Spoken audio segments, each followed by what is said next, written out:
I haven't got much to say by way of introduction this episode, other than I'm sorry it's taken so long. I've covered this before, but basically the DLC it's rung so many really important changes on what we know that I kind of had to go back to square one a fair bit with a lot of what I wanted to do. And, everyone who's sort of interested in analysing the story has been back and forth on so many different things in the last week. And the reason that I'm doing Cainhurst is basically because I figured Cainhurst would be one of the least affected areas by the DLC, because it's kind of its own little side area. And that was true to a point, but even then, even stuff that was in the 1.7 patch, I had to go rewrite a bunch of stuff on the basis of that. But having played and beaten the DLC and had a couple of days to sort of discuss it with other people, I think I'm pretty certain where I stand on a lot of things now. So the series will resume now with Cainhurst, and shortly after this, the playthrough of the DLC should be up. Also, like the Hemwick episode, there's going to be a fair number of images of dead bodies in this. So, starting with the invitation that we're left, and we are left it is addressed to us very specifically. It's found on the table that we wake up on at the start of the game. And what this does is it confirms that the invitation was very specifically made for us. And I think that's important because if the invitation had been found just in some random area, I would have assumed that, well, the best explanation is that the invitation is somehow cursed or haunted or enchanted, and that the name on it changes to whoever picks it up. But its presence on the table shows that either we had it with us when we came to Yharnam and just didn't pick it up on the way out of the clinic, or that it was deliberately left here because this is kind of our last known whereabouts. I am kind of intrigued by the notion that our character might have been carrying the summons when they came to Yharnam. Because, remember, our character wakes up with amnesia, so it's not entirely clear what happened to them prior to the start of the game. And something I covered in the Yosefka's Clinic video was that our character understood what pale blood was. You know, in Bloodborne terms, knowing about pale blood is sort of the equivalent of knowing where Jimmy Hoffa's buried. So, although our character doesn't seem to be special in some way in the sense of being superhuman or carrying some weird strain of blood, they are at least privy to things that they really shouldn't be. So with that in mind, it is plausible that we had the Cainhurst summons with us when we came to Yharnam, and just forgot to take it with us because we didn't realise it was there. Which of course raises the question of why we know it's there when we go back again. I do think the idea that it was left for us is a lot more interesting, though. And with that in mind, I want to look at this one very brief shot we get as we are departing from Hemwick Crossing. Now, this looks an awful lot like it's a POV shot from someone who's sitting in the grass. It's very, very reminiscent of the POV shot you get when Patches is about to kick you off the cliff in the Nightmare Frontier. Because this is the kind of shot you would use to indicate that the character is being watched. It doesn't, of course, mean that they literally are being watched, because it could just be there to create a kind of paranoid atmosphere. Shots like this are very common in horror films, and also in thrillers, because it gives the impression that the character isn't really in control of their surroundings. So it is possible that the shot's there for that reason. But if someone is watching us, then that would explain where the invitation came from. The question there, though, is, who wants us to go to Cainhurst? And the answer seems to be Annalise, simply because there's nobody else there. And she's got two good reasons to want us to go there, which is that, firstly, we could kill Ligarius and free her, and secondly, that we provide a new vile blood for her and we can start gathering blood dregs so she can conceive the child of blood.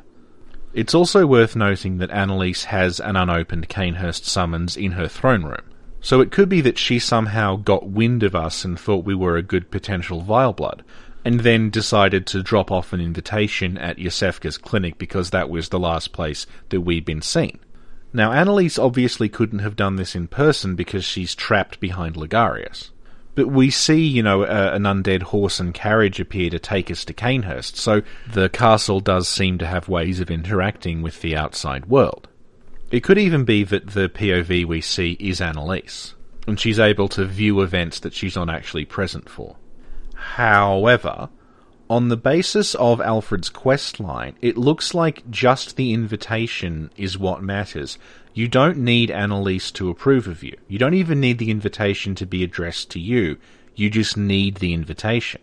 The invitations aren't even that rare if Alfred's dialogue's anything to go by. He's just never come across one himself. I've heard tell of Cainhurst nobles and their amusingly pompous invitations. So I don't think there's any kind of hard evidence to suggest who left the invitation or why, but because Cainhurst has a very strong Dracula influence, I do like the idea that Annalise is luring people from outside the castle to Cainhurst where she can turn them into her servants, which I guess makes us Renfield. Moving on to the horse and cart itself. This makes for an interesting contrast with what we've seen before, because prior to this point everything's been kind of mad science. But when we meet the carriage, and from this point onward, we're in a more supernatural kind of horror story. The carriage appears from over a bridge that we know has been destroyed, and presumably takes us back across that bridge on the way to Cainhurst. The horses that are pulling the carriage are also clearly dead, and when we arrive at Cainhurst we see that not only are the horses corpses, but they've actually been dead for some time, and most notably, it hasn't got a driver. This, I think, has been lifted from the 1931 Dracula with Bela Lugosi. If you're familiar with Dracula, either the novel or the many, many films that have been made of it, you'll know that the carriage ride to Castle Dracula is one of the most important moments in the story.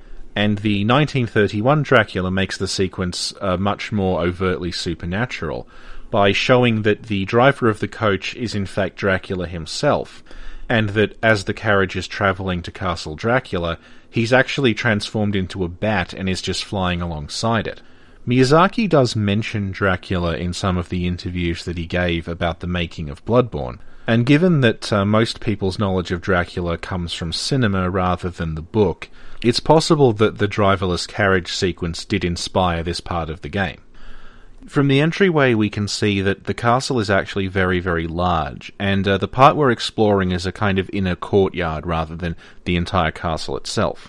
It's not really clear why we can't access the rest of the castle, but just judging by the sheer amount of damage that's been done to the castle, presumably by Ligarius and his executioners, presumably the original entryway has been either destroyed or possibly it's buried under the hunks of rock and ice that we find in the inner courtyard. If you look at the bridge connecting Cainhurst to the mainland, or what's left of it anyway, you can see that there appears to actually be two different roads. There looks like there's an upper one and a lower one. We've arrived via carriage on the upper one, so it could be that the lower one connects to the rest of the castle, and the nobles took the high one and the peasants took the low one. So if we're in an area that's specifically for the nobility, that explains a lot. It explains why there's basically a dining hall and a giant library and not much else. It would also explain why there's so few servants and so many ghosts of the nobles. The kind of sloped area in between the stairs is something that real castles have, and it's designed so that carriages like the one that we arrive in can go up and down freely without bouncing up and down on the stairs. When we reach the portcullis, it appears to open by itself, and the same thing happens with the door to the entrance hall. So again, it does seem like someone wants us to come here. We'll skip over the monsters for now and just look at the corpses. The model that's used here is the Healing Church corpse, but we find the executioner's set on one of these corpses, and we also find the knight's wig on one.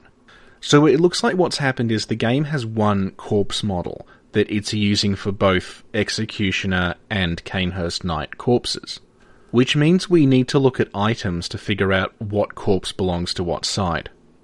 So this corpse here with the numbing mist on it, it's probably a Cainhurst knight because Cainhurst used numbing mist. And very interestingly, there are corpses with kin cold blood on them. Now, I assumed initially that the presence of kin cold blood was just a way to scale the number of echoes you were getting, because at this point in the game, a thick cold blood's obviously not worth anything. But given that Cainhurst are messing around with old blood, we could draw from this that these are the corpses of high-ranking Cainhurst knights who've imbibed so much old blood that they've actually started ascending to become kin. What's odd about the corpses is that, based on what Alfred says, in his time, Master Logarius led his executioners into Cainhurst Castle to cleanse it of the vile bloods.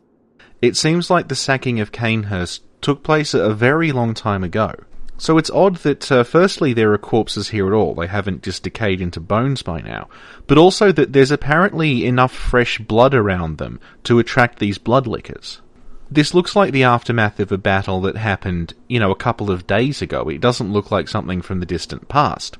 So I'm going to suggest something that initially sounds kind of weird, but I think it's the only way we can really square this. And that's that Cainhurst isn't just frozen over with snow. It's frozen in time. So we kind of literally are seeing the aftermath of a battle that happened a few days ago.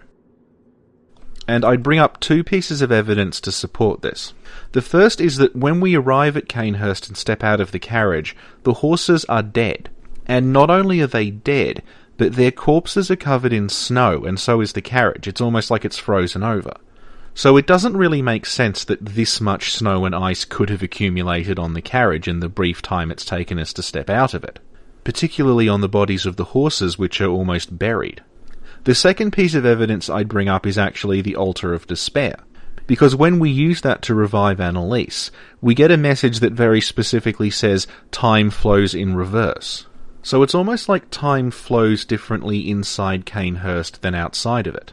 And we don't have to invoke science fiction to make this work, because if you're familiar with folklore around people who are taken to kind of other realms, fairy realms are a good example. There are a lot of folk tales about men who fall in love with fairies and are taken back to the fairyland, and they think they're there for a month or a week or a year, but then when they leave and go back to the real world, they discover that it's actually been, decades or centuries since they left, because time flowed at different speeds in each world. So I don't think that time is flowing slowly in Cainhurst, because obviously, if it were, we would notice. But it could be that perhaps time is frozen in Cainhurst, which would fit aesthetically with the fact that it's literally a frozen castle. I wouldn't say this is a particularly plausible theory, but it is a sort of decent workaround, I think, for a lot of the weirdness that we find here. The kind of caved-in area where we find all the worms appears to have originally been connected to the building that we fight Logarius on. You can see that there's a flight of stairs, or the remains of one, directly above the pit. And considering the extremely convoluted way that we reach Logarius, it looks like this is the original path to Annalise's throne room, and it's been destroyed along with the bridge to help keep her sealed away. The door to the entrance hall shows reliefs of what looks like a king and a queen. The Crown of Illusions is referred to as the Old King's Crown. So it looks as though, although we never see any male nobility, there was a king of Cainhurst, and if Annalise is immortal, it was probably her husband. It's interesting that only Annalise is sealed away by Logarius, which suggests that, she was the big threat, not the king. So it seems likely that Annalise was immortal, but the king wasn't. It could even be that the king was dead, either murdered or by natural causes, when Logarius and the executioners finally showed up. Given that Annalise is specifically trying to conceive a child using blood, so there's no father involved, she may have been the one who decided that there was no need for the king. There's also a very interesting shot in the original Project Beast trailer that shows a human skull on an altar, similar to how we find Lawrence's skull, and it has a crown on it. It doesn't exactly match the crown, but it is of a very similar design, which makes me wonder if perhaps there was cut content related to the king. It's just, the crown as it is completely redundant. Its only function is to reveal one room that you can't get to without fighting Logarius anyway.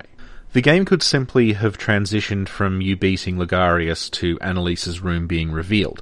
There's no real need for the crown to be there. And yet it doesn't do anything else. When the game first came out, people were wearing it in chalice dungeons, thinking it would reveal illusory walls, but it doesn't.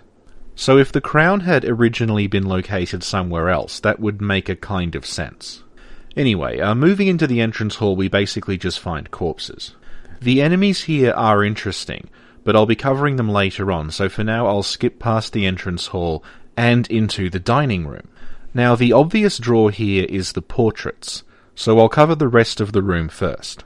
These statues are obviously smaller versions of the much larger statues that we see outside, but the reason I'm bringing them up now is that this exact model of the statue, the size and the texture, does show up in the Chalice dungeons. You see them sometimes near the altars where we find ritual materials. Now, normally something like this I would put down to the game just reusing assets to save time. But there is other stuff in this room that does connect Cainhurst to the Chalice dungeons, so it might be significant. We also have these shrouded statues, which are of a kind that you see around Yharnam, and they don't really match at all the aesthetic of Cainhurst. And I think that given that we're told outright by Alfred that once a scholar betrayed his fellows at Byrgenwerth, and brought forbidden blood back with him to Cainhurst Castle. It might be that these statues have been brought from Byrgenwerth, because they do match the aesthetic of the statues we find there. Aside from this, you can see that based on what's on the table and what's not on the table, it looks like the nobility were having a feast when the executioners arrived, and it was subsequently rather hastily abandoned. The presence of the corpse suggests that the fighting did actually spill over into this room, so it's possible that the ghosts we see are actually the nobles who were dining here and they were killed in this very room. So now onto the portraits. If you remember the portraits in Anor Londo in Dark Souls, those mostly seem to have been reused bits of concept art. So it's entirely possible, if not very, very likely, that a lot of these portraits are just reused art assets, rather than an attempt to tell a story. But we'll take a close look anyway, because there are a lot of very odd details about them. So firstly, we've got this woman wearing a crown and holding a baby. Now, this could be Annalise, since she is the Queen of Cainhurst. However, this woman is a brunette, and she's got very healthy, very ruddy-looking skin, whereas Annalise's hair is grey, and she's extremely sickly pale. You could suggest that this is Annalise, and the reason she looks so different when we see her is the result of her being Vileblood. You know, that all the colour and warmth has been sucked out of her because she's undead. And that's entirely possible, except when we meet Maria in the DLC, she is described as being a distant relative of Annalise, and she has the same very pale hair and very pale skin that Annalise does. So the paleness does seem to be something that runs in that family, rather than an unnatural result of drinking old blood. People have suggested that the baby she's holding is a young Ariana, and that's one of those things that I'm not really sure on. It's a very nice idea. They have the same hair, and also the baby's dress matches the colour of Ariana's dress. In terms of the timeline, it's kinda doable. Ariana is kinda at most in her early 30s. Which would put the sacking of Cainhurst about 20-30 years ago, which is kind of just long enough ago for Alfred to have heard about it but not had any first-hand experience.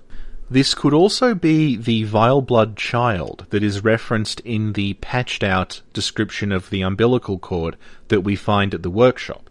The pictured child is probably too old for that. But in the interest of absolute fairness, even though I'm sure the designers probably didn't have this in mind, it was actually kind of common for aristocratic families to commission portraits of what they thought their children would look like in a couple of years. Because painting portraits was extremely expensive and extremely time-consuming. So this was a way to create a family portrait that wouldn't have to continuously be replaced as the child grew up. That's obviously quite a stretch, though. So, if the baby has to be someone that we know of, then I'm partial to it being Ariana. Although, I'm not sure there's much evidence to support it other than them just having the same hair. Also, if this was intended to be Ariana, you think that they probably would have put a line of dialogue in for her where she perhaps mentions, her childhood. She mentions growing up in an old castle somewhere, or something like that, just to make the connection a bit stronger. Anyway, moving on. We have this portrait of a young noblewoman, and her design matches pretty much exactly with the ghosts that we find around Cainhurst. You'll notice there that she's got quite pinkish skin and a sort of dark blonde hair, which again doesn't really visually resemble Annalise at all. So, while prior to the DLC I would have said that Annalise looks the way she does because she's undead, The inclusion of Maria does suggest that, again, that's a family resemblance. So it looks as though these nobles weren't blood relatives of Annalise. We also see two portraits of people in the Knights set, one's male and one's female. You can tell because the colour of the sleeves on the set will change. If you're female, you have red sleeves, and if you're male, you have black sleeves. So, as with a lot of this, it looks like this is just reused concept art. But it does tell us that despite Cainhurst being a sort of backward feudal relic of a place, it did have female knights. These portraits here, I'm going to have to skip over, because just looking at them, there doesn't seem to be any clues there about who they are. So any attempt to kind of figure out who they are, it would be almost entirely speculation without any basis. So I'm just going to skip over them. This woman here does have the pale skin and grey hair that we associate with Annalise and Maria. But as you can see, she's quite old, so it looks like this is just the aging process at work. And interestingly, if this woman can age, then that tells us again that Annalise's immortality does seem like it's specific to her, not her bloodline. So now we come to this guy, and he's very interesting because what he's wearing doesn't look like Cainhurst attire. Cainhurst's dress is quite extravagant and pretentious, but this guy is wearing something very, very plain. But he can't just have been a peasant or a servant, because they've bothered immortalising him in a portrait. My first thought was that it looked like he was wearing a monk's robe, and that may have marked him as part of the Healing Church, at a point in time when the church and Cainhurst weren't enemies. But the thing is, it doesn't look like anything we see Healing Church characters wear. It doesn't really look like anything we see anybody wear.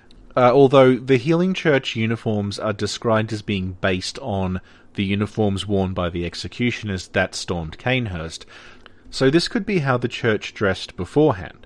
So given that he looks like he's apart from Cainhurst, but still is important enough to immortalise in a portrait, this could be the scholar who betrayed Byrgenwerth and took the blood here. And if that's the source of Annalise's immortality, that explains why the guy's significant enough to make a portrait of. As to the identity of this scholar, the English translation points to it being Lawrence, simply on the basis that Alfred tells us, "Once a scholar betrayed his fellows at Byrgenwerth, and brought forbidden blood back with him to Cainhurst Castle." And then in the flashback with Willem and Lawrence, Willem accuses Lawrence of betrayal. "You think now to betray me." So Occam's razor, 2 and 2 together, is probably Lawrence. However, in the original Japanese script, the line that Willem says is actually a lot closer to, "You have betrayed me as well," or "You are also betraying me," which implies that there have been other betrayals at Byrgenwerth. So the scholar who took the blood to Byrgenwerth could have been someone else entirely. And by someone else entirely, I mean a character who we never ever meet, because it doesn't seem like any other candidates really present themselves. So it could either be this character who we never meet, or it could be Lawrence. And if we assume it is Lawrence, then we've at least got something to work with. And that kind of makes me wonder if the pendant he's wearing there is the pendant that Amelia's got, because that's described as being passed down through the different vicars of the church. Although the shape doesn't quite match up, that pendant looks very round, whereas Amelia's is an oval. I also thought for a while that it might be Henrik, because if you look at Henrik's hunter garb, it's kind of the only armor set in the game that matches that portrait in any way. But I was basing that on a much smaller, squashed version of this portrait that you find on the opposite wall. And once you see the larger version with more of the costume revealed, it's clearly not the same costume. Which is a shame, because I thought this was the big secret around Henrik having a tragically long life. This young man here looks like he's wearing the Cainhurst set. So that makes him a royal guard rather than just a knight. Other than that, we don't really know anything about him. You could really stretch things and argue that's the Bloody Crow, simply because we don't run into any other Cainhurst people in the game. But obviously not everyone has to be someone that we've run into before. It could just be some random royal guard who's long dead. And finally, there's this guy. This guy is some kind of Cainhurst warrior, but he's not wearing the knight set or the Cainhurst set. He's wearing the plate armor that you find in the Chalice dungeons. The bodies in the Chalice dungeons are something I've never quite been able to wrap my head around. I had previously assumed that the plate mail corpses we found in the labyrinth were Pthumerians, and that they had died in the labyrinth, as a result of a beast outbreak or something. But then, of course, none of the Pthumerians that we meet in the labyrinth wear that armour. They have their own unique style, and it doesn't match the plate.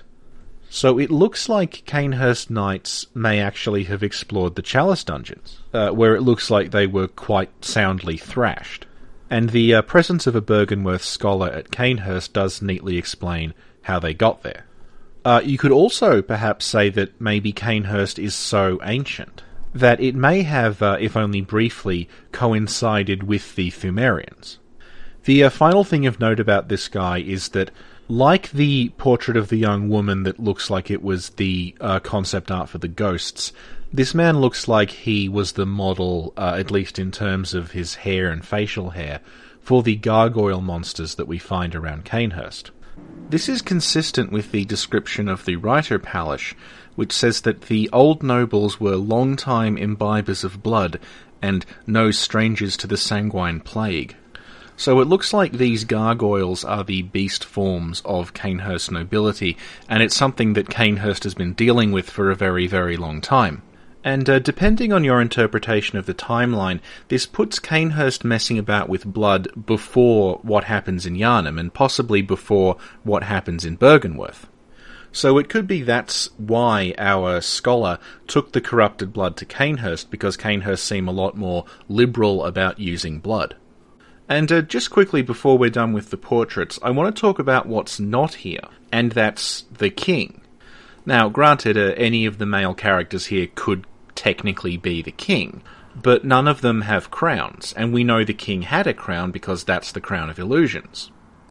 So that does it for the portraits. Now let's move on to the library. So the library, like the dining room, is just in a terrible state of disarray when we get there. And from the books that we find on the tables, it looks like people were reading when they were attacked. And it'd be nice to know what, but there don't seem to be any clues. What really strikes me is just the sheer amount of knowledge here. This might explain why our rogue Byrgenwerth scholar came here. Perhaps he assumed that this would be a good place to continue his studies, because they had access to a lot of knowledge that was perhaps forbidden at Byrgenwerth. Leaving the library, there is an extremely convoluted and dangerous route that leads to where Martyr Ligarius is. As I said before, this is clearly not the intended way of getting there. The original stairs were destroyed. However, there are corpses up here. Now this is odd, because you'd think that if Ligarius and the executioners had been the ones to destroy the way to Annalise, they wouldn't have left bodies up here, because this is a makeshift route that we're taking to circumvent the fact that the stairs have been destroyed. So maybe we've got the whole thing back to front, and it was actually the Vilebloods who destroyed the stairs to Annalise's throne room to protect themselves from Ligarius and his executioners. This might also explain the dead body of a knight we find on the roof. The implication is that the gargoyle did it, and I think that's probably what the designers had in mind. But if the executioners took the route that we're taking now, it could be that this knight was killed trying to stop them, and the gargoyle is just being opportunistic. As we enter Annalise's chamber, we're flanked by these statues of knights in plate mail on horses. This plate mail is not the same plate mail that we find in the Chalice dungeons. But obviously this makes sense, because if you were exploring a series of underground passageways, you wouldn't want people on horseback with lances to do it. And one weird thing is that all these statues are missing one of their legs. This is completely bizarre, and it looks to me like it's probably just an error. Although in the interests of being completely exhaustive, it is the same leg that German is missing. And one of the DLC armor sets informs us that it was believed that beasthood crept up the right leg, which is the one that these knights are missing. So, hey, maybe they had their legs amputated to prevent beasthood. The thing, though, is that the horse has a stirrup on that side. So it does look like they were expecting the rider to have a left and a right leg. So it's probably just a model error, although it is odd that we're now on version 8 and they've yet to correct it. And once inside Annalise's throne room, you can see that there are in fact 2 thrones, presumably for a king and a queen. And she does in fact say that this chamber was made not for one alone. So it could be that that's where the old king sat, then Ligarius killed him, failed to kill Annalise, and put the Crown of Illusions on, walked out the door, and sat in his throne, which is where we find him as a boss. The design on the window behind Annalise is extremely hard to make out in its entirety, because the moonlight is so strong that you kinda can't see the top half of it. The bottom half that we can make out has a design that's very similar to the Cainhurst coat of arms, but isn't actually the Cainhurst coat of arms. They both have a similar symmetrical design with 2 beasts facing away from the centre, but they're clearly not the same design. So I don't know if they're supposed to be reminiscent of each other, whether the Cainhurst design changed during development. I'm not sure at all. The animal used in both coats, though, does seem to be a wolf, which is of course significant considering the beast plague.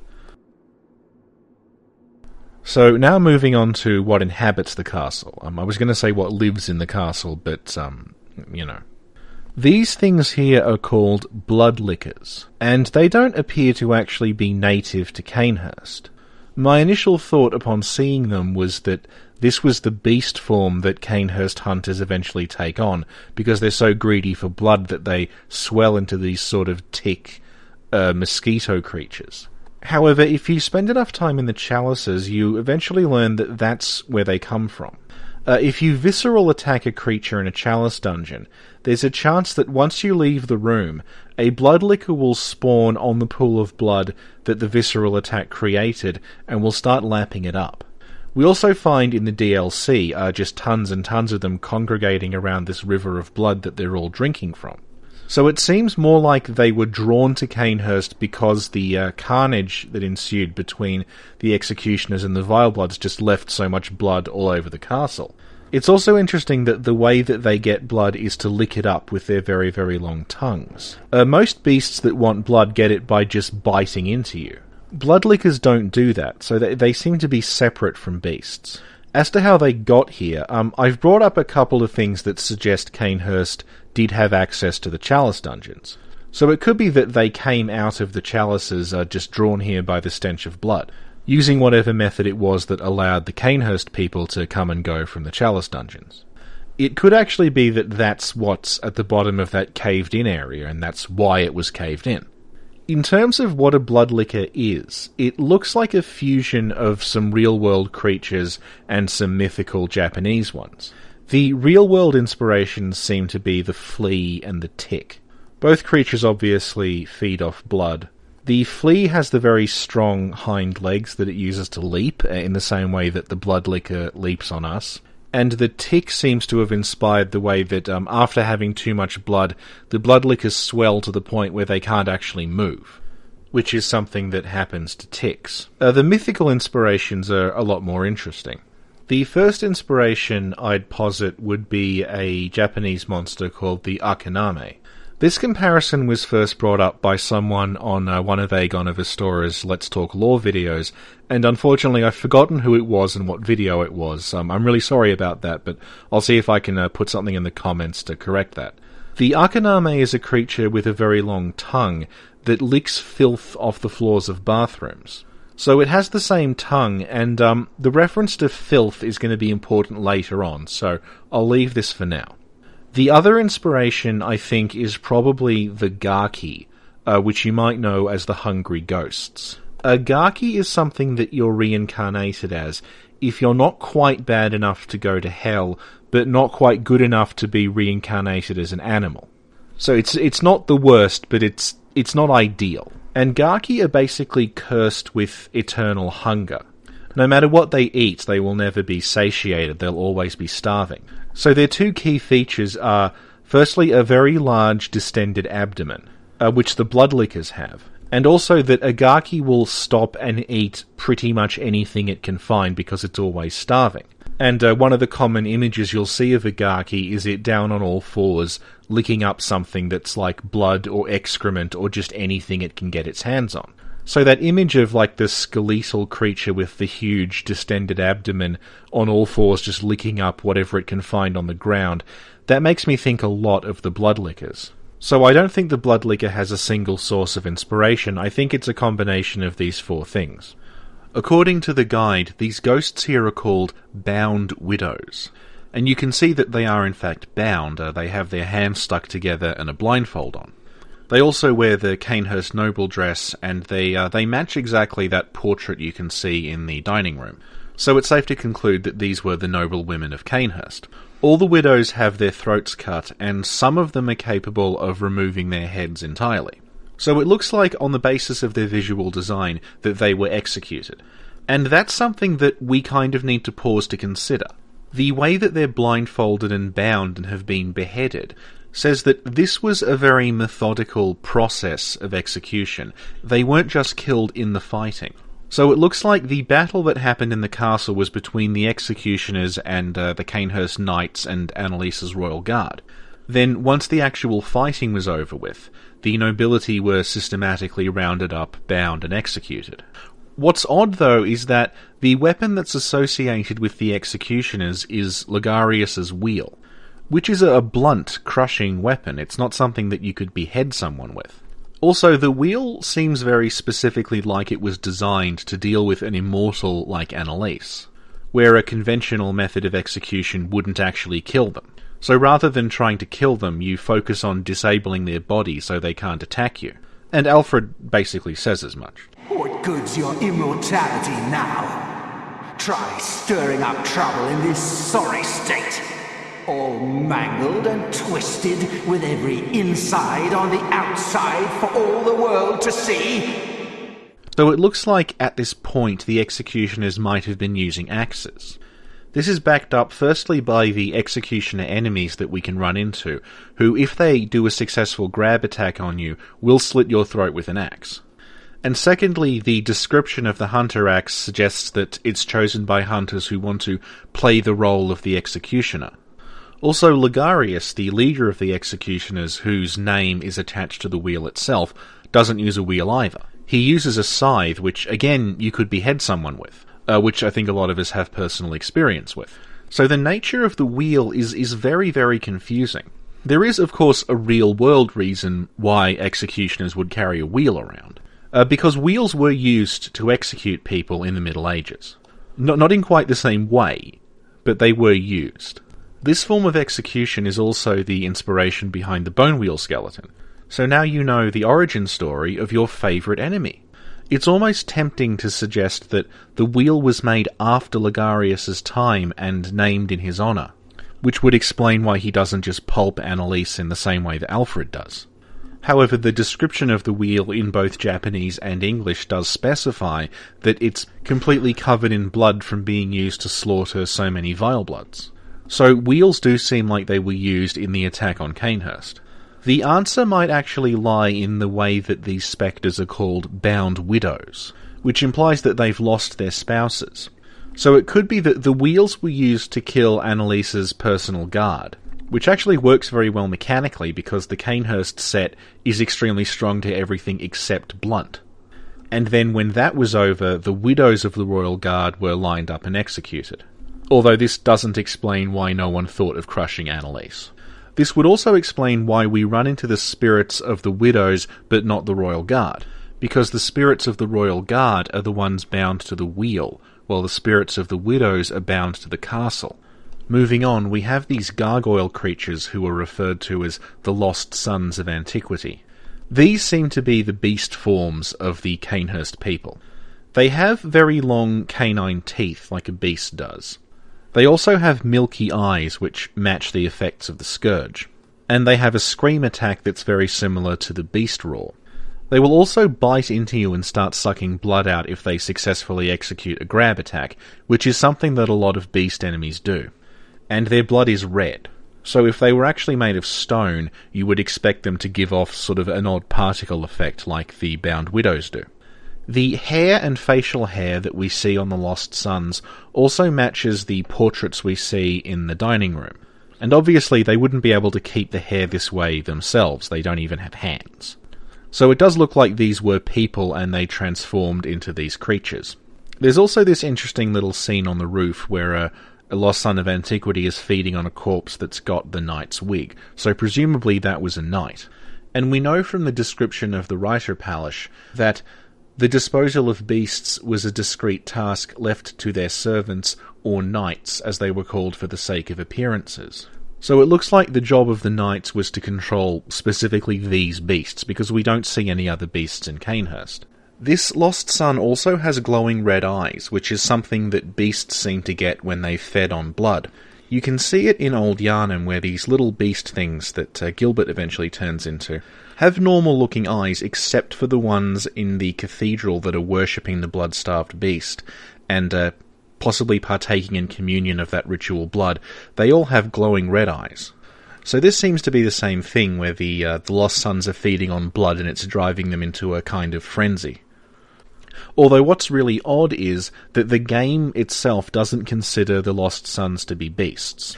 If you have any equipment that does bonus damage versus beasts, it won't do bonus damage against a lost son of antiquity. I'm not sure what to make of that, because they don't seem to be kin.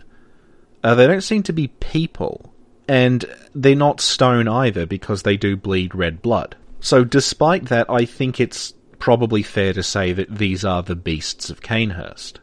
And they could just be so distinct from the beasts of Yarnham that the bonus damage we get doesn't apply. The servants, again, have similar facial hair to the kind we see on the portraits.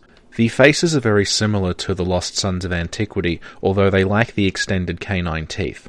Although the writer Palish says that the Knights of Cainhurst were just a fancy name given to the noble servants, these don't seem to be the knights that wore the knight set. Because we do see portraits of the knights in the dining room, and they look absolutely nothing like this. In fact, we don't see any pictures of anybody in this attire, which suggests that it's for the lower classes who were not important enough to paint pictures of. The way that they frantically scrub and do what looks like the beg for life gesture suggests that they're used to being abused and that nobles probably treated them very badly.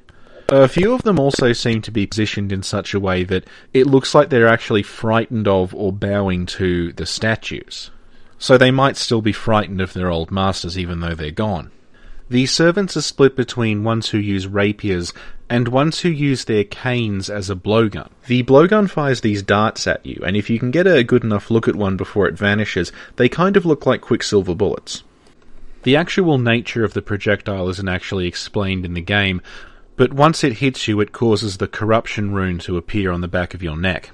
This causes the bound widows to become more aggressive and their attacks to do more damage. Since the widows are blindfolded, I'm guessing this helps them find you.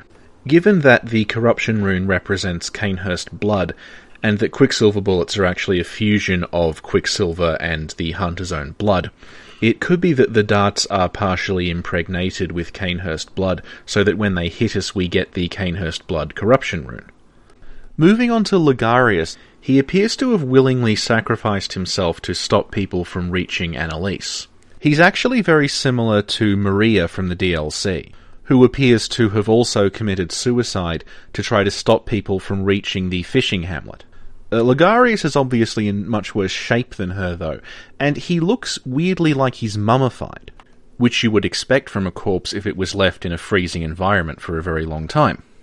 It's interesting to compare Ligarius's corpse to the other ones that we find in Cainhurst, because those ones presumably have enough blood left in them to attract the bloodlickers and the Lost Sons of Antiquity. But in contrast to that, Ligarius's corpse has been there for a very, very long time, and it's all skin and bone now. So I thought, well, maybe I was wrong about Cainhurst being frozen in time, and the bodies that we find lying around are of executioners and vile bloods that have preceded us in the recent past, and they've come here the same way that we did, and they've just died here. But of course, there can't be other vile bloods if Ligarius is still sealing Annalise away. So this just looks very, very strange. It could be something to do with perhaps what he did to his body before death. It is actually possible to mummify yourself while you're still alive. And this is something that Japanese Buddhist monks did actually practice. It's called Sokushinbutsu, and it was seen as a way of attaining enlightenment. So it could be that Ligarius's martyrdom took the form of self-mummification. The description of the Crown of Illusion says, Logarius donned the crown of his own volition, determined to prevent a single soul from stumbling upon the vile secret. What visions did he see, sitting serenely upon his new throne? Which makes me think that what happened was he just put the crown on and sat here and hasn't moved since Cainhurst was abandoned. And as a result, his body has basically mummified. Which probably explains why his hair and nails are so long, because he would have just sat here waiting to die for possibly months. He wields two weapons. The one in his left hand I described as a scythe, but it also looks a lot like the transformed mode of the church pick weapon that we find in the DLC. And the description of the church pick says that it's formed from one of the giant picks that appear in old beast tales. So, depending on your interpretation of the timeline, this could actually be one of those picks. In his right hand he's got a sword. Just to get this out of the way now, that sword is from Demon Souls, and it's one of the many, many Demon Souls callbacks that we find in Bloodborne. In the game, it's called Soulbrand, and it's used by a boss called the False King, and the fight with him is quite similar to the fight with Logarius. So it seems mostly like it's just a callback. However, the thing about Soulbrand is that it's a sword that becomes stronger the more corrupt you become. This was actually a mechanical feature of the sword, because Demon Souls had a kind of rudimentary alignment system that went from black to white depending on your actions. And what's interesting is that both the weapons Logarius wields do seem to have been corrupted in some way. The pick is what allows him to fire these projectiles out, and those are the same projectiles that are fired by the Executioner's gloves. And the description of the gloves calls them wrathful spirits of the past, and they're also presumably the same spirits that empower Logarius's wheel when you use its transformed mode. Now, in the Japanese version, the word that's translated as wrathful spirit is onryo. Now, an onryo is a specific type of ghost. If you watched the J-horror remakes that were in vogue about 5 years ago, the ghosts in The Ring and The Grudge are both onryo. Onryo are created when someone dies in a way that's, incredibly horrifying or incredibly emotionally charged. So, a particularly horrifying murder or a suicide over a lover or something like that. And because of this, they can't pass on properly to the afterlife. So, if you're familiar with ghost stories, this is all par for the course. But the thing with an onryo is that they're out for revenge against basically everyone. They may have a target in mind, but they don't really discriminate. It's like all that's left of them is the anger and the rage. The hatred and anger that motivates the onryo, the word for that is usually translated as grudge, or grudge curse. That's why the grudge is called the grudge. The other thing about onryo, and we'll discuss this further when we go to discuss the notion of the vile blood, is that an onryo corrupts by its presence. They're like a kind of stain, and one that can stain things that are in contact with it. So the gloves and the wheel, and whatever weapon Logarius has, would appear to be drawing their power from the fact that they've been involved in so many horrifying executions of the Vile Bloods, that the grudge curse of the onryo is present within them. And it's also possible that Logarius himself is corrupted.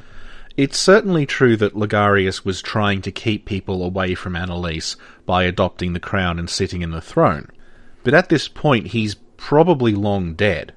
So it could be that while we're fighting Logarius's body, he as a person no longer exists and is basically being driven around by the grudge curse of all the dead Vile Bloods. Everything I said about the pick also applies to the sword. Nothing about the sword seems to really connect to anything else in Bloodborne, but the move he does where he shoves the sword in the ground and suddenly a cloud of swords appears and starts trying to stab you reminds me of a description of the path that recently deceased souls have to take to the Japanese underworld, where one of the things a recently deceased soul has to endure is the corruption of the living world manifesting as a cloud of swords that start stabbing them, which seems to be roughly what's happening here. I suppose the only thing really left to say about him is that it's interesting that he's not wearing the Executioner set, although he is wearing something with a large shawl that does very closely resemble church attire. As for the throne that he's sitting in, The lamp calls it Ligarius's seat, and I think that's probably really what it is. It doesn't seem to be the throne of the King of Cainhurst, because that would be the one that's next to Annalise in the throne room. So this probably is Ligarius's actual seat that he had constructed for him to sit in with the crown to help seal Annalise away. The final thing of note about Ligarius is the little kind of epigraph that he wrote for himself, which says, "Acts of goodness are not always wise, and acts of evil are not always foolish, but regardless we shall always strive to be good." This is probably what's called a jisei. A jisei is a death poem, and it's what it sounds like. It's a poem that you compose as you're facing death. The idea is to capture, your final thoughts, your final feelings at the sort of apotheosis of your life. To give you an example, I've got one here from Ieyasu Tokugawa, who basically ruled Japan in the 16th century. "Whether one passes on or remains is all the same. That you can take no one with you is the only difference. Ah, how pleasant! 2 awakenings and 1 sleep. This dream of a fleeting world, the roseate hues of early dawn." So, rather than that quote being a motto, it's likely something he said just before he died, as a reflection on what he'd done at Cainhurst. Which makes sense given that he's probably slaughtered, countless completely innocent people in this single-minded attempt to just purge the world of the Cainhurst bloodline. And that although he recognises the horror of what he's done, he believes that he was still right to do it. So the final resident of the castle is Queen Annalise herself. Annalise wears what looks like the Cainhurst helmet, but it's unique in 2 different ways. It's firstly unique in that it has a blindfold across it, like the kind that we see on the Bound Widows. I initially thought that maybe Annalise herself was supposed to be blind, because the first thing she'll comment on when you enter the throne room is your scent. But she can tell if you're kneeling or not, so she does seem to be able to see. The other difference is that it looks like her helmet's visor is missing. The regular Cainhurst set has a very distinctive pointed sort of beak to it, but Annalise is missing that. It almost looks like the entire top of the helmet has been removed. What's very strange is that Annalise will describe herself as a prisoner to this wretched mask, which very strongly implies that she's wearing it against her will and somehow can't take it off. So, 2 weird things about that. Firstly, it just looks like a Cainhurst helmet. It's slightly different to ours, but the design is overall extremely similar. So it originated in Cainhurst. It's not something that Ligarius brought with him and then forced her to wear. And it doesn't look like a prison mask. There's nothing that seems to be securing it to her head. And it couldn't be the blindfold, because she could just untie that. The second odd thing, though, is what does the mask actually do? It doesn't stop her trading blood with us, and it doesn't stop her coming back to life. It doesn't seem to limit her in any way, yet she's stuck wearing it. And very frustratingly, if you or Alfred kill Annalise, the helmet just plops to the side of the throne, and then if you resurrect her at the altar, she'll be wearing the helmet again when you return to the throne room. A possible inspiration here could be the Man in the Iron Mask. And in the Japanese version, Annalise does actually specify that her mask is made of iron. The prisoner in the Iron Mask is a matter of historical record. The book just sort of takes that as a jumping-off point.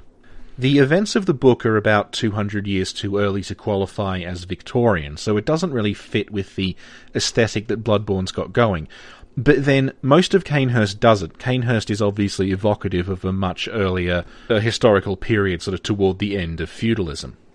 Now, who the real-life Man in the Iron Mask was, or why he wore the mask, is not known. But the Dumas novel that we're probably all more familiar with than the actual events says that the prisoner was Louis XIV's identical twin brother, and that he's made to wear the mask so that no one recognises him. So it could be that Annalise is wearing the mask to disguise her face. And prior to the DLC, I would have said, wouldn't it be interesting if she took it off and she looked exactly like the doll? But we now know that the doll is based on a woman called Maria, who is actually a relative of Annalise.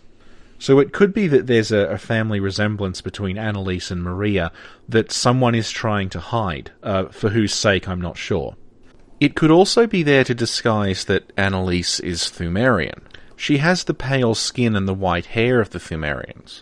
And if her physiology was different from a normal human being, that might explain why she's able to become immortal through imbibing old blood, but other people aren't.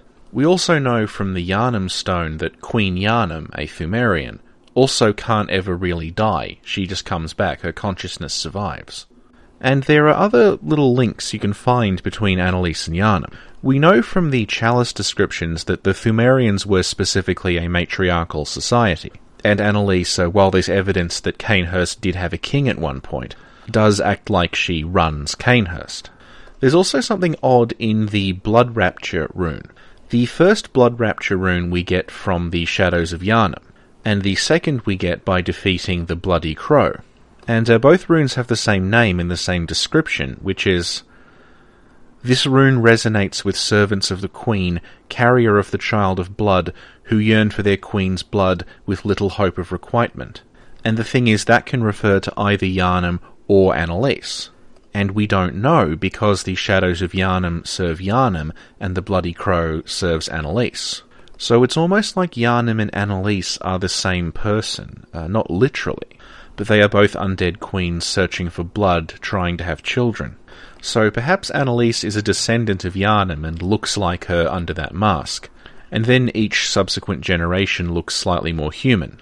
So you end up with Maria, who looks basically like a human being, but is very, very pale and very, very tall. And then further down the line you have Ariana, who looks indistinguishable from a normal human being. The only difference is in her blood. And if you want a just prosaic explanation for the mask, it could just be there to stop her from biting people if she's a vampire. There are also bloodstains all over the throne room, regardless of whether Annalise has been killed by the player or Alfred yet.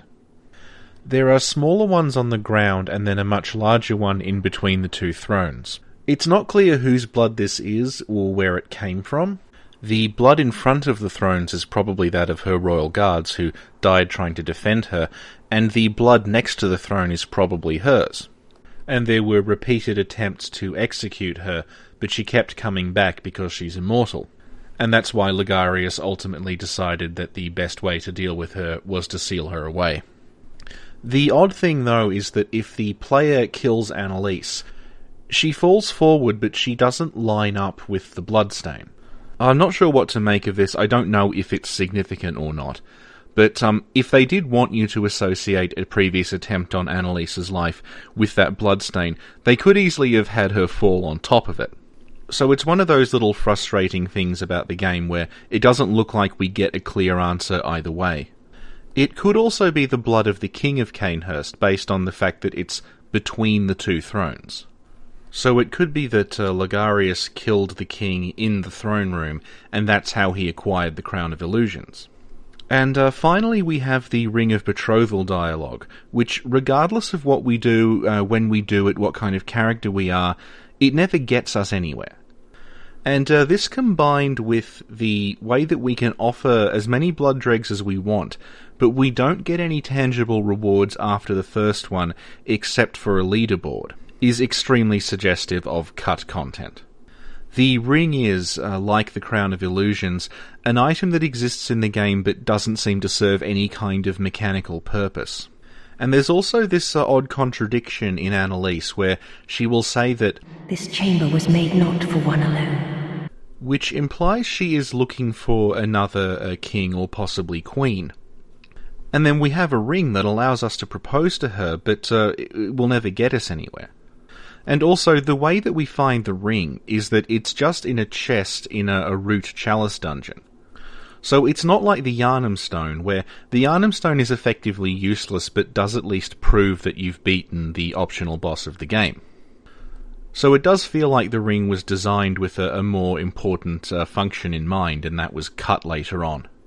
It might have been that you needed the ring to join the Vileblood Covenant to begin with, and this was later changed. And this is going to segue into the next section, but the way that you would marry Annalise to join the Vilebloods kind of makes sense in light of the original Japanese translation.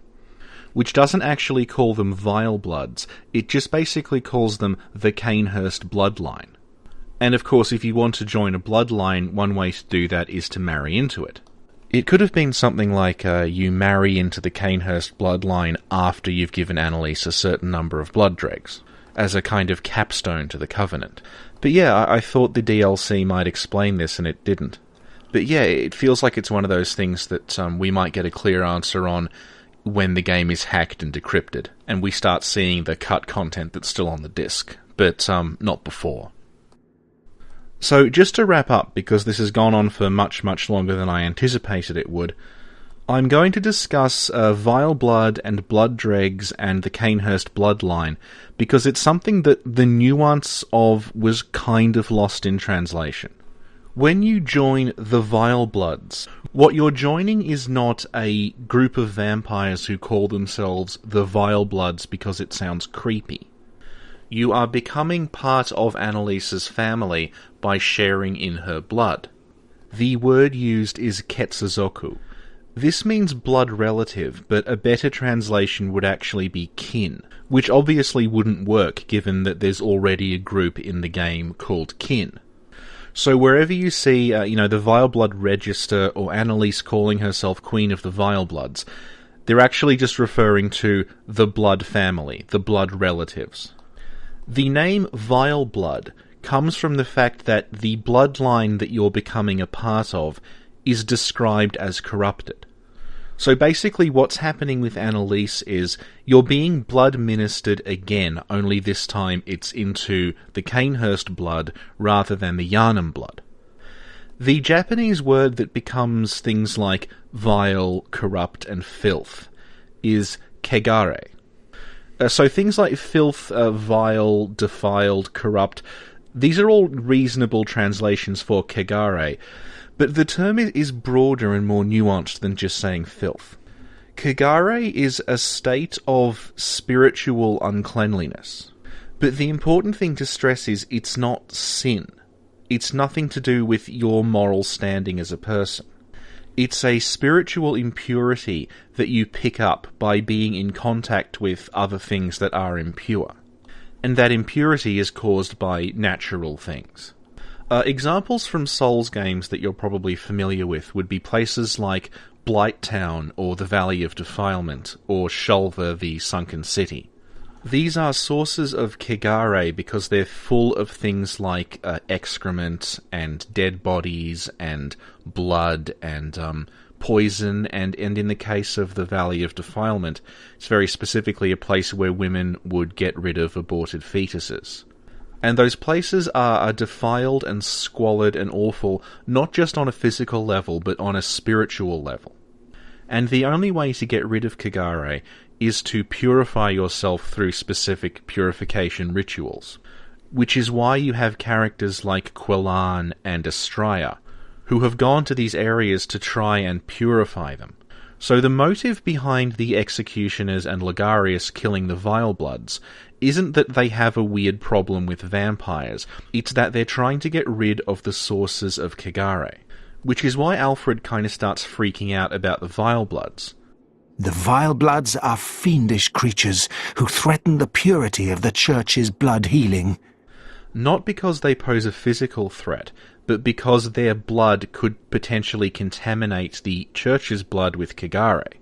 And this is further underlined by the corruption rune, which in the Japanese game is just called kegare. So it's not that we become part of a cool vampire club called the Vile Bloods, it's that we willingly enter into a blood relationship where the blood is a source of kegare. Hence, Vile Blood. And if you know what Bloodborne sort of deals with thematically, it won't come as a surprise that the major sources of kegare are things like spilling blood, women who are menstruating, and anything basically involving childbirth or death. And obviously at the intersection of all those points you get things like stillbirths, abortions, children who've died shortly after birth, things like that. Now, according to Alfred, the source of the Vile Blood is originally from Byrgenwerth. It's taken there by a scholar. Whether it's Lawrence or another scholar, it doesn't really matter. So either the Kagare was present in the blood when he brought it to Cainhurst, or the Kagare manifested as a result of something that happened at Cainhurst. On the basis of the DLC, it's possible that the Kagare is the result of what happened at the fishing hamlet. And that's possibly why Willem doesn't want Lawrence using it, because he knows it hasn't been purified. And with that in mind, the way that Lawrence sets up a church kind of starts to make sense. Because he could actually be trying to, through making a church, purify the blood and get rid of the Kagare. But there's also the quite interesting deleted stuff with reference to the umbilical cord that we find in the abandoned workshop, which specifies that that umbilical cord came from the child of the Vilebloods. And as I said in my Hunter's Dream video, that text was cut out, but it wasn't overwritten, and it wasn't replaced, and it wasn't contradicted. So I'm gonna argue that that text, while it's cut out, is still maybe, 51% canonical. Because nothing contradicts it, and it actually fills in a number of holes, because if Lawrence is the scholar that went to Cainhurst, then it makes sense that he would have had contact with Annalise and her child. And we're also told on the description of Ariana's blood that corrupted blood began the Eldritch liaison. And the cut text does such a good job of tying all those things together that I'm basically going to act like it's canonical. The Vileblood child doesn't seem to have survived. If it's anything like Ariana's pregnancy, it probably didn't live very long. So that combination of childbirth followed very quickly by child death could also be a source of Kagare. Either way, regardless of what the executioners were trying to accomplish, Yharnam blood is still filled with Kagare. The first example is the blood dreg itself. The Japanese name for the blood dreg is Chi no Kagare, meaning Kagare blood. And there's a very interesting line in the description that refers to hunters as Chi no Ishi no Chudokosha. Now, if you remember the episode on the Hunter's Dream, Chi no Ishi is blood echoes, and it translates to something like the blood's dying will, or the last wish of the blood. And there's something slightly ominous about the way it uses Chudokosha. To put it in perspective, the Japanese word for heroin addict is heroin chudokosha, and the word for a cannabis addict is taima chudokosha. So it looks like hunters are literally addicted to blood echoes, and that this makes their blood an especially good source of Chi no Kagare. And as for the other symptom of Kagare, well, one of the animals that's very strongly associated with Kagare and impurity is the centipede, as in the thing that Volta calls a vermin. And vermin are described as the root of man's impurity. So basically everything connected to Yharnam in any way at all is some kind of locus of Kagare. And interestingly, the Bloodletting Beast and Queen Yharnam both have blood attacks where they spray you with their blood. And that blood will cause rapid poison buildup. And also, if you freeze frame on the Bloodletting Beast's projectiles, they look like winged versions of the maggots. And keeping in mind that the Bloodletting Beast has a giant parasite worm living in it, it seems like the Kagare goes back pretty far, possibly to Queen Yharnam herself. What's really odd is that Annalise wants Kagare. She's trying to get Kagare out of Hunter's blood to try conceiving a child with it, basically artificially inseminating herself with spiritual filth. The resulting creature is referred to in the description as the Child of Blood. It's tempting to suggest that maybe she's trying to birth another infant Great One, but she could just want to have another child in order to restart her bloodline. Her motives all seem to revolve around basically just really, really hating the church. Like I said, the area just reeks of cut content. Frustratingly, the DLC didn't explain any of this or alter the Vileblood Covenant's function in any way. So, short of Bloodborne 2, I don't think we're going to get a straight answer. So, as is becoming traditional, I thought this was going to take 20 minutes because the area is quite small and there's only one NPC, and it went for 3 times that long and was filled with digressions about Buddhism. You don't get that with other lore videos, and that's probably why they're a lot more popular. I have a playthrough of the Old Hunters. It's been recorded for over a week now, I just haven't edited it together yet. I'm going to try to get that up as soon as possible. I understand that most people have already seen the Old Hunters at this point, and I'm not going to reveal anything new. So I'm likely going to be switching between my commentary at the time, which I recorded live, and post-commentary that sort of discusses things that have happened in the interim, new ideas that I've had, that other people have had, that I've had as a result of other people's ideas. If you've watched Aegon of Astora's playthrough that he did live on Twitch, I was present for quite a substantial portion of that, sort of chatting with people, and new ideas were formed in that as well. Bits of it still quite confuse me, particularly Lawrence, because I'm still not entirely sure how any of that works. So goodbye, and I will hopefully see you all soon.